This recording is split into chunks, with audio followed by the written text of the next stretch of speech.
Seid ihr zum Demonstrieren hier? Nee. Hey, Bayer Demo Bier. Geil. Ja, für was demonstrierst du denn?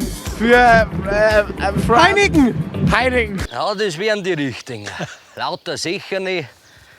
Das war's. Was bedeutet SUV? Keine Ahnung. Ja, aber die sollen ja weg. Nee. Das ist eine gute.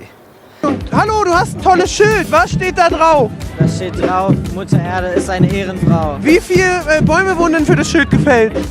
Sehr viel. Also viel Hoffnung machen wir nicht bei dir. Alle sind ja gegen die SUVs, aber viele wissen ja nicht mal, was SUV bedeutet. Sports Utility Vehicle. Stark. Ja, Wahnsinn. Guck mal, siehst du den Kollegen mit Bier und allem? Ist der hier zum Demonstrieren? Zum Saufen hier. Nee, Ja. nee. Viele lassen Würdest du sich das auch hier verbieten? mitnehmen. Saufen? Nee, muss auf jeden Fall erlaubt sein.